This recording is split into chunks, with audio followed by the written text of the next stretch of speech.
Sinpo TV kembali hadir bersama saya Sri Dewi Andayani dalam berita pilihan selama sepekan. Persidangan Ferdi Sambo CS memasuki babak baru. DPR kembali buka masa persidangan paripurna. Menteri Pertahanan Prabowo atau Pak Bowo dapat dukungan dari Presiden Jokowi. Balita korban gagal ginjal terus bertambah. Aksi kriminal kembali terekam kamera CCTV. Berikut berita pilihan selengkapnya.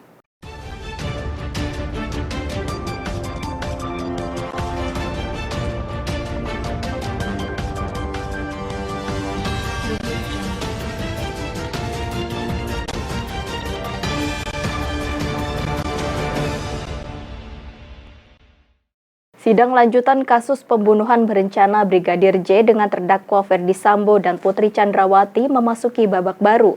Berikut laporan langsung reporter Sinpo TV Jihan Nabila. Sidang lanjutan terkait kasus pembunuhan terhadap Brigadir Nofriansah Yosua Huta Barat kembali digelar, yakni dengan terdakwa Ferdi Sambo dan juga Putri Chandrawati, di mana tadi dimulai pada pukul 10.00 waktu Indonesia Barat pada Selasa 1 November 2022 di Pengadilan Negeri Jakarta Selatan. Sidang ini memang merupakan sidang perdana bagi Ferdi Sambo dan juga Putri Chandrawati karena Jaksa Penuntut Umum ini menghadirkan keluarga dari Brigadir Nofriansah Yosua Huta Barat, yakni kedua orang tuanya, Samuel Huta Barat dan juga Rosi Simanjuntak, di mana memang Ferdi Sambo dan Putri Chandrawati ini bertemu dengan keluarga Brigadir Yosua, yakni kedua orang tuanya secara langsung di Pengadilan Negeri Jakarta Selatan. Dalam persidangan, Jaksa Penuntut Umum tadi juga menanyakan beberapa pertanyaan yang salah satunya terkait bagaimana orang tua Yosua ini mendapatkan informasi tentang kematian almarhum Yosua dari pihak kepolisian yang hadir ke rumah duka. Di mana dalam keterangannya tadi Samuel Huta Barat ini mengungkapkan ada beberapa pihak kepolisian yang hadir, yakni dari Provos Mabes Polri dan juga Kombes Leonardo Simatupang yang merupakan sosok yang mengantarkan peti jenazah serta memberikan secari kertas berupa berita acara serah terima jenazah dari almarhum Yosua kepada pihak keluarga. Lalu disebutkan juga bahwa Leonardo Simatupang ini menyampaikan atau menceritakan kepada keluarga terkait motif kematian dari Brigadir Yosua ini, yakni dikarenakan melakukan pelecehan seksual terhadap Putri Chandrawati saat singgah di rumah dinas di Duren 3 Komplek Polri. Dan informasi yang kami dapat dalam persidangan memang Brigadir Yosua ini menjadi ajudan dari Ferdi Sambo sejak tahun 2019 saat Ferdi Sambo masih menjabat sebagai Dirtipidum Bareskrim Polri. Dan tadi juga Samuel Huta Barat mengungkapkan ada beberapa luka yang ditemukan saat peti jenazah Yosua ini dibuka untuk menyuntikkan formalin tambahan, diantaranya terdapat luka di rusuk bagian kanan dan juga kiri, lalu juga ada luka di bagian bahu, jari tangan bagian kelingking yang hampir putus, hingga ada sayatan di bagian kaki. Dan tadi juga dari pantauan kami di dalam ruangan sidang utama, memang Samuel Huta Barat juga meminta terdakwa Ferdi Sambo dan juga Putri Chandrawati untuk membuka masker. Hal ini guna untuk mengenali keduanya sesuai dengan foto dan video yang dia miliki. Lalu dapat disampaikan tadi dalam persidangan juga pihak keluarga Brigadir Yosua ini membawa sejumlah barang bukti, yakni berupa tanggapan layar percakapan dengan Yosua di aplikasi WhatsApp sebelum kejadian penembakan itu terjadi. Tadi juga Rosi Simanjuntak selaku ibu Yosua ini menangis histeris saat menyebut bahwa nyawa anaknya ini dirampas oleh Ferdi Sambo saat memberikan atau menyampaikan keterangannya dalam persidangan hari ini. Kemudian saat memberikan tanggapan atas kesaksian orang tua Brigadir Yosua ini, Ferdi Sambo dan Putri Chandrawati juga berkesempatan untuk menyampaikan permohonan maafnya kepada ayah dan ibu dari Brigadir Yosua, Samuel Huta Barat dan juga Rosi Simanjuntak. Dan Ferdi Sambo juga mengaku tak bisa mengontrol emosinya serta menyesal atas perbuatan yang ia lakukan dan siap bertanggung jawab untuk hukuman yang akan ia dapatkan nanti. Demikian informasi yang dapat kami sampaikan dari Jakarta. Jihan Nabila Depananda melaporkan untuk Sinpo TV. Pemeriksaan keterangan saksi dari Susi selaku asisten rumah tangga dianggap tidak konsisten. Susi disebut memberikan keterangan kepada hakim dengan keterangan yang berbeda-beda. Kuasa hukum Barada Richard Eliezer Roni Talapesi mengungkapkan keterangan saksi yang disampaikan dalam persidangan oleh Susi, asisten rumah tangga Ferdi Sambo dan juga Putri Chandrawati yang bekerja di rumah pribadi Ferdi Sambo di Jalan Saguling dan juga di Jalan Bangka, tidak konsisten dari keterangan BAP ataupun yang disampaikan dalam sidang. Terkait hal tersebut, Roni meminta kepada majelis hakim untuk menjatuhkan pidana pasal berlapis kepada Susi, sesuai ketentuan pasal 3 KUHP yang menjerat pasal 174 tentang kesaksian palsu dan pasal 242 KUHP. Dan tadi hakim sudah sampaikan bahwa keterangan ini bisa menjadi keterangan palsu. Maka kami mohon kepada majelis hakim agar khusus untuk saksi Susi dikenakan pasal 174, kemudian dikenakan pasal 242 KUHP-nya sesuai dengan asas peradilan, legalitas peradilan. Kami beranggapan bahwa saudara Susi ini telah melecehkan pengadilan. Bahwa di pengadilan ini tidak boleh ditutupi, tidak boleh ada yang bohong, semua harus berkata jujur. Karena ini apa? Ini buat kepentingan semua orang dan kepentingan dari keluarga korban dan kepentingan juga untuk klien saya. Disinilah kami meminta supaya pengadilan mengabulkan permohonan kami bahwa saksi yang seperti ini tidak dibolehkan lagi berkata palsu atau bohong sehingga merugikan klien kami. Seperti itu. Diketahui sidang kali ini beragendakan 11 orang saksi, diantaranya Ajudan Ferdi Sambo, asisten rumah tangga, sekuriti Komplek Polri Duren 3, pengawal Ferdi Sambo, serta kakak Ferdi Sambo yakni Leonardo Sambo. Dari Jakarta, Jihan Nabila Depananda melaporkan untuk Sinpo TV. DPR RI kembali melaksanakan rapat paripurna ke-9 pembukaan masa persidangan 2 tahun sidang 2022-2023. Berikut laporan langsung reporter Sinpo TV Andi Rezaldi. DPR RI hari ini melaksanakan rapat paripurna ke-9 atau rapat paripurna pembukaan ke-9 masa persidangan 2 tahun sidang 2022-2023 pada 1 November 2022. Pada rapat kali ini dipimpin oleh Wakil Ketua DPR Rahmat Gobel dan dihadiri sebanyak 91 anggota DPR yang hadir secara fisik, kemudian 218 anggota hadir secara virtual serta 45 diantaranya menyatakan atau izin.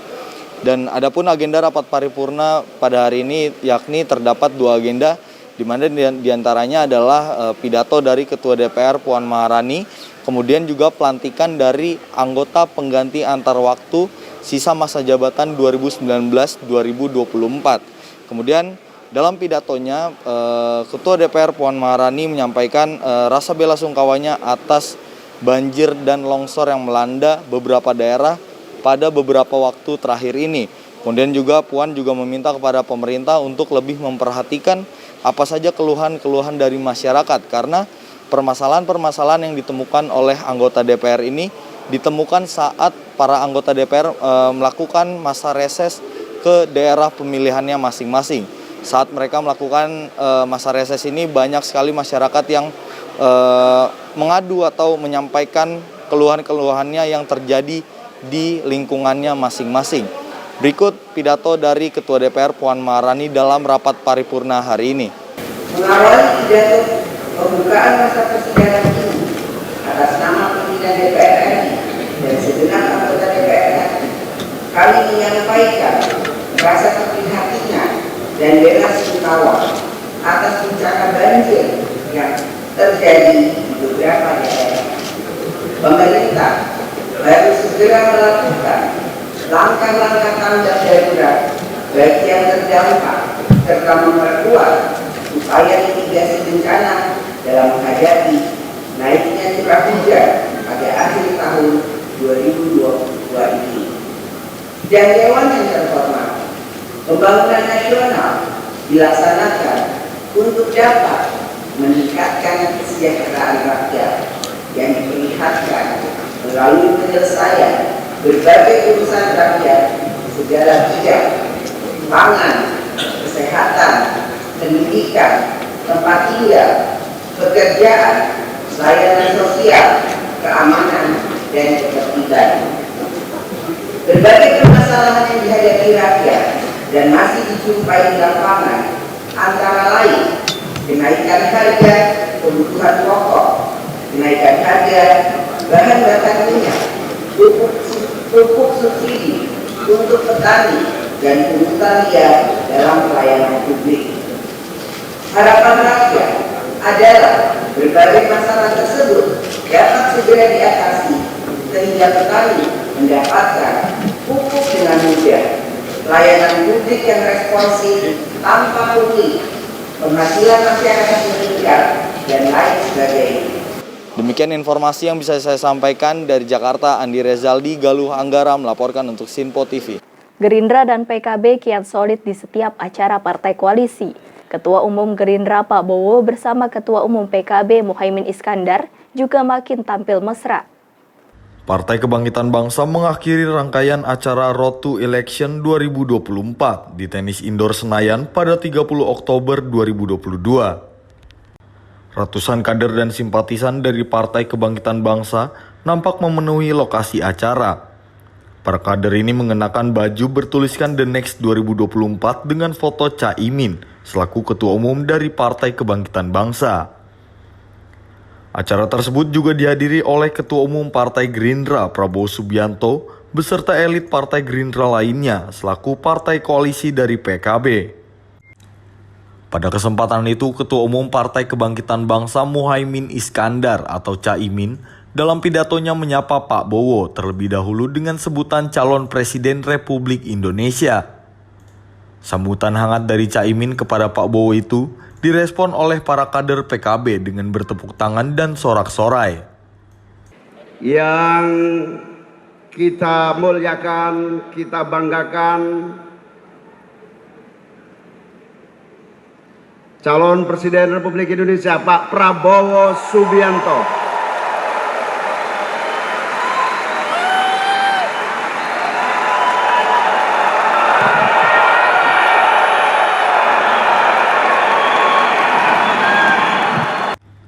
Dijelaskan dalam acara tersebut dihadiri oleh para kader PKB dari seluruh provinsi di Indonesia. Dari Jakarta, Andi Rezaldi, Galuh Anggara melaporkan untuk Sinpo TV. Presiden Jokowi menyebut dengan terang-terangan bahwa dirinya sejak awal mendukung Prabowo. Dukungan Jokowi terhadap Prabowo disambut baik oleh Ketua Harian DPP Gerindra Sufmi Dasko Ahmad. Presiden Joko Widodo berikan kode dukungan kepada Menteri Pertahanan Indonesia Prabowo atau Pak Bowo dalam hal berbagai kegiatan. Hal itu diungkap Jokowi saat menghadiri sebuah pameran yang berlangsung di Jakarta. Terkait dukungan yang diberikan Jokowi kepada aktivitas Pak Bowo, Ketua Harian DPP Gerindra Sufmi Dasko Ahmad menyambut baik dukungan tersebut. Baik dukungan kerja Pak Bowo sebagai menteri atau dukungan berpolitik Pak Bowo, itu semua memiliki chemistry yang kuat terhadap Gerindra. Menurut Dasko, semangat Gerindra mendukung Pak Bowo menjadi presiden di pemilu 2024 sudah kuat. Dengan ditambah dukungan dari Presiden Jokowi, ini akan melipat ganda semangat Gerindra untuk menangkan Pak Bowo menjadi presiden di pemilu 2024. Pameran Indo Defense itu tentunya kita sambut baik bahwa dukungan terhadap segalanya terhadap kegiatan Pak Prabowo. Seperti kita tahu bahwa sebelum Rapimnas Pak Prabowo sudah menyampaikan bahwa ada keinginan seluruh kader di Partai Gerindra untuk mencapreskan, sehingga Pak Prabowo minta izin kepada Presiden. Dan pada waktu itu Pak Presiden sudah menyatakan bahwa silakan, sehingga bahwa berita tadi itu dukungan, ya juga termasuk dukungan terhadap rencana besar pertahanan yang kemudian juga sudah dipaparkan kepada Pak Jokowi sejak dilantik menjadi Menteri Pertahanan. Jadi saya pikir ya yang dimaksud dukungan itu ya pencapresan, ya pertahanan, dan kerja-kerja yang dilakukan Pak Prabowo selama ini. Demikian. Ini jadi penyemangat nggak sih Bang buat Gerindra?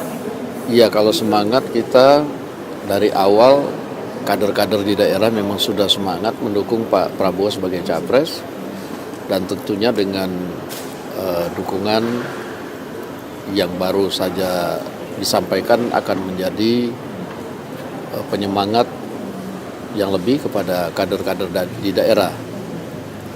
Demikian. Tapi memang seberapa sering sih Bang Pak Prabowo berkomunikasi dengan Pak Jokowi terutama soal pencapresan? Kalau komunikasi saya pikir antara pembantu presiden dan presiden kan memang harus sering berkomunikasi mengenai tugas-tugas yang diberikan presiden kepada menteri selaku pembantunya, dan Pak Prabowo itu memang dalam jangka waktu tertentu pasti memberikan laporan baik atas inisiatif sendiri maupun kemudian dipanggil oleh presiden, bahwa kemudian komunikasi mengenai soal pencapresan yaitu mungkin ya dalam hal pembicaraan politik ya sekali dua kali aja begitu. Demikian. Dari Jakarta, tim liputan melaporkan untuk Sinpo TV. Duka mendalam masih dirasakan orang tua balita, korban yang menderita gagal ginjal akut setelah mengkonsumsi obat cair parasetamol. Terkait peristiwa itu, orang tua korban berharap pemerintah dan polisi bisa usut tuntas peredaran obat yang sudah dilarang. Siti Aisyah, warga Duri Kosambi, Cengkareng, Jakarta Barat, masih diselimuti duka mendalam atas meninggal buah hatinya tercinta, M. Ziyad Al-Hasbi, balita yang mengalami gagal ginjal akut. Ziyad, panggilan akrab balita berusia 10 bulan tersebut, meninggal dunia akibat mengkonsumsi obat parasetamol cair ketika dirinya terserang penyakit batuk, flu hingga demam. Menurut Siti, anak bungsunya dari 3 bersaudara itu sebelum meninggal mengalami batuk pilek selama 4 hari, dan di hari keempat panas tubuh putranya itu semakin tinggi. Lalu dirinya memberikan obat parasetamol cair yang didapatnya dari puskesmas setempat. Lantaran panasnya korban tidak kunjung turun, akhirnya Siti membawa balitanya itu ke rumah sakit terdekat. Kendati sempat panas badan korban menurun, usai dirawat dan mendapatkan infus, namun badan korban terlihat membengkak dan tidak dapat buang air kecil. Melihat kondisi korban tersebut, lalu korban dirujuk ke RSUD Cengkareng. Sampai di RSUD Cengkareng, korban hanya dirawat semalam di ruang IGD dan keesokan harinya kembali dirujuk ke Rumah Sakit Cipto Mangunkusumo. Di Rumah Sakit Cipto Mangunkusumo, korban yang dirawat selama 3 minggu sempat melakukan cuci darah selama 8 kali, hingga akhirnya meninggal dunia pada 19 Oktober lalu.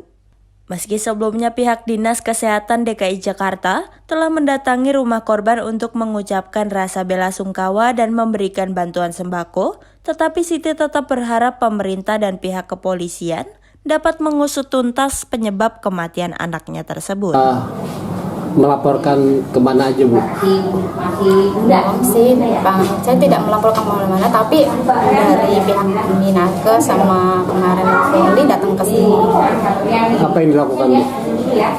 Nggak ada pembicaraan apa-apa, mereka hanya datang mengucapkan bela sungkawa, terus sama Inen aja memberikan sembako ya, seperti itu aja. Pihak kepolisian belum ada yang datang, Bu? Itu Ibu kedepannya mau seperti apa, Bu? Ya harapannya sih pihak yang terkait seperti oknum yang seperti itu ya harus ditindaklanjuti sama pemerintah lah, kepolisian. Itu dia batuk pilek selama 2 minggu. Kemudian 2 minggu itu batuk pileknya itu sudah reda. Lalu hari Selasanya dia panas, demam sampai 28, sampai 4 hari. Itu di rumah yang 4 hari itu saya minumin obat parasetamol yang dari puskesmas. Hari Jumat malam maghrib saya bawa ke IGD, ke Rumah Sakit Mitra Keluarga. Di sana dapat infusan semalaman, itu langsung turun demamnya. Kemudian masuk ke ruang perawatan pagi, badannya sudah bengkak semuanya, tidak bisa pipis. Berapa hari, Bu, sempat dirawat? Dirawat di Mitra 2 hari.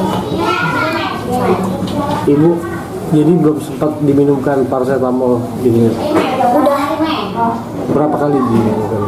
Berapa kali diminum? Selama 4 hari itu saya minum 3,5-nya. Jadi dia tidak bisa pipisnya itu udah di rumah sakit, bukannya di rumah. Habis dirawat di rumah sakit Mitra dirujuk kemana, Bu?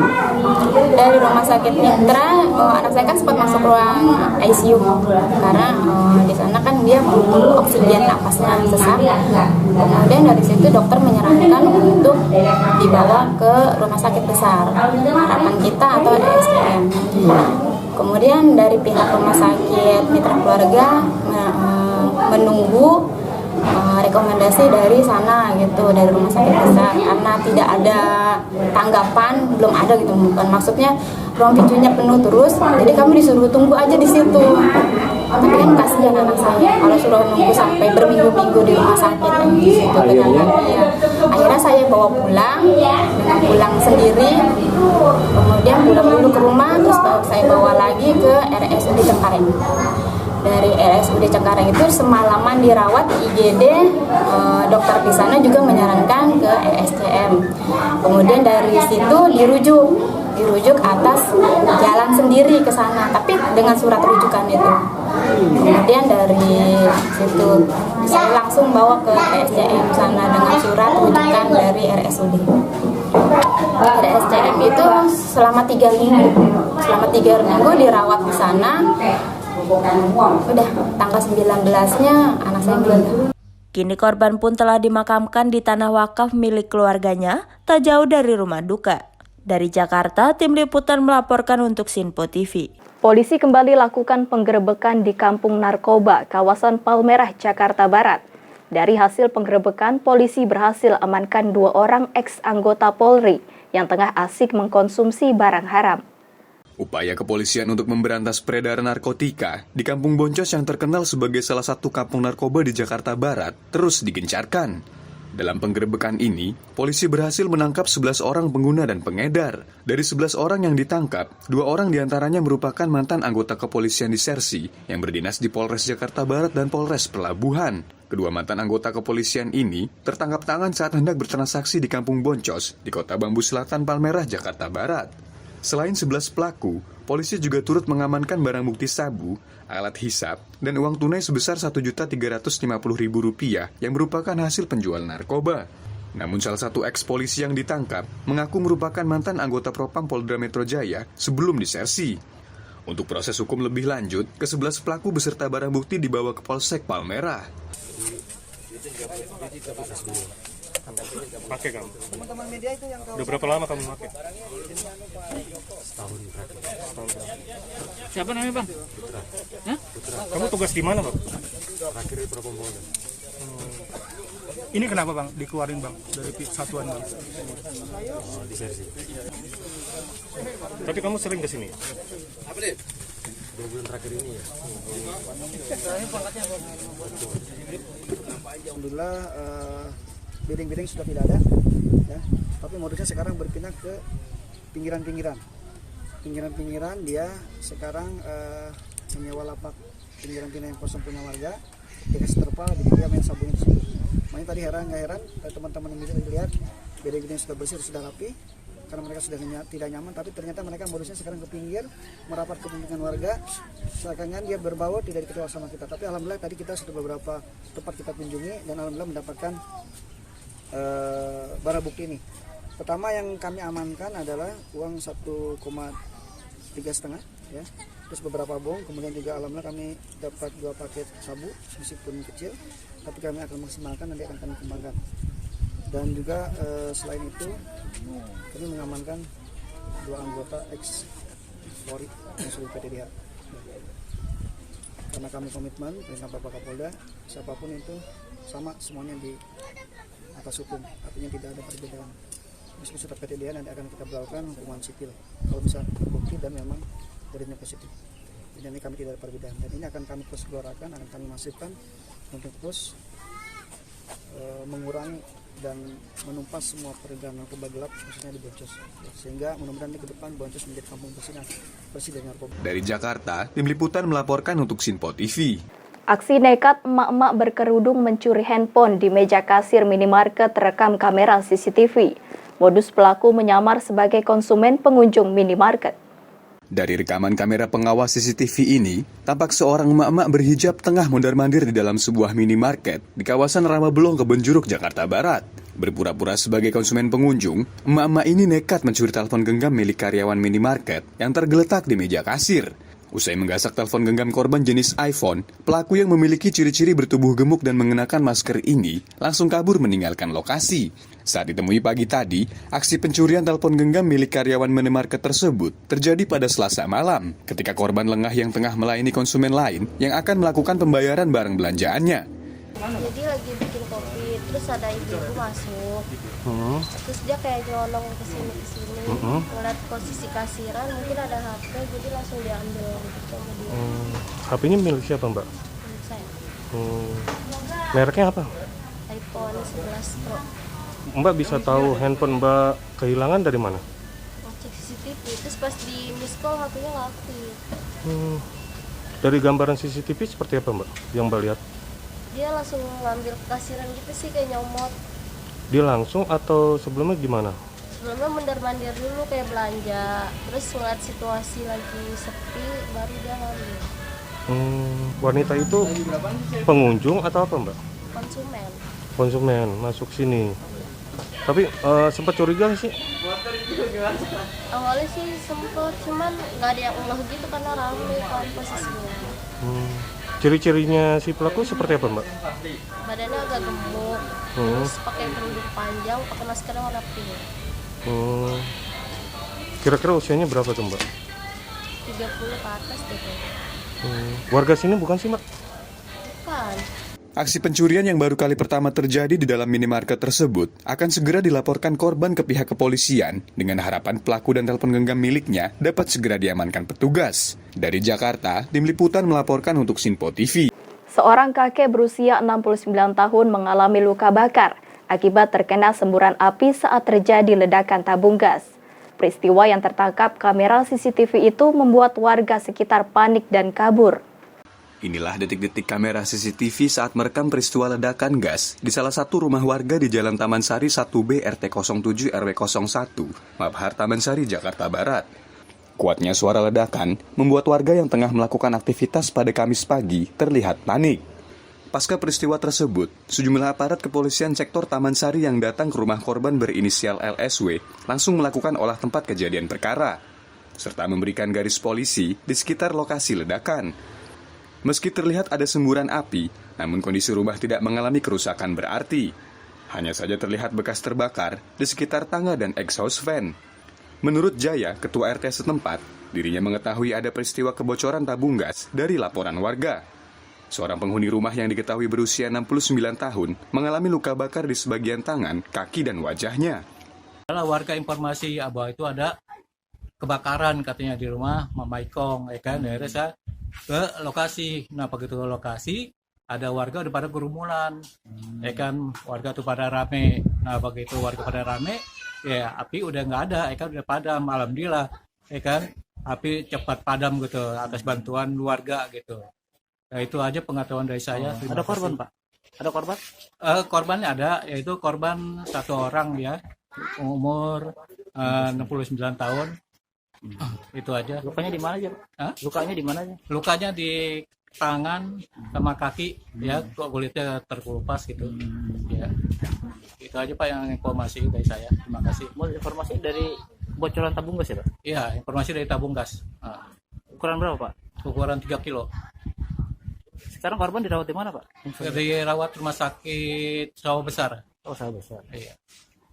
Nama Pak siapa namanya, Pak RT? Pak RT namanya? Pak Jaya. Pak Jaya. Iya.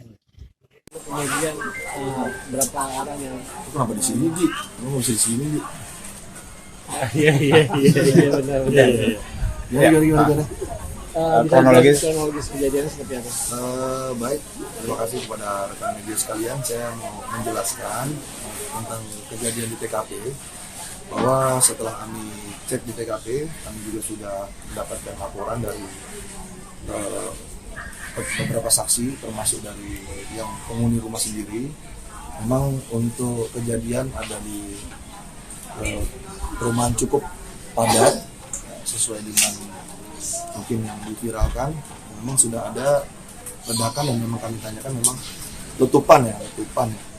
Dari menurut keterangan lagi memasak, kemudian dari mungkin terjadi kebocoran. Ini masih didalami lagi untuk keterangan saksi lainnya, masih kita minta keterangan. Untuk korban sendiri ada satu luka bakar yang menurut keterangan yang bersangkutan sudah di RSUD Sawah Besar.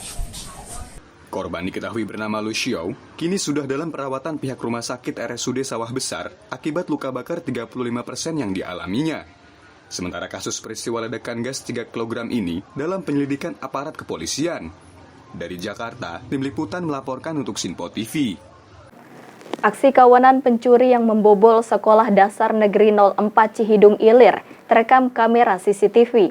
Dalam aksi pencuriannya, pelaku meninggalkan jejak dengan menuliskan nama gangster Bogor. Inilah kondisi ruang guru Sekolah SD Negeri 04 Cihidung Ilir, Kecamatan Ciampea, Kabupaten Bogor, Jawa Barat. Dibobol kawanan pencuri, bahkan kondisinya berantakan diacak-acak para pelaku. Aksi pelaku pencurian itu membuat heboh lantaran selain berhasil membawa barang curiannya, pelaku meninggalkan jejak dengan menuliskan Tom 2019 Gangster Bogor, hingga menyoret dinding dan lantai menggunakan tinta cair.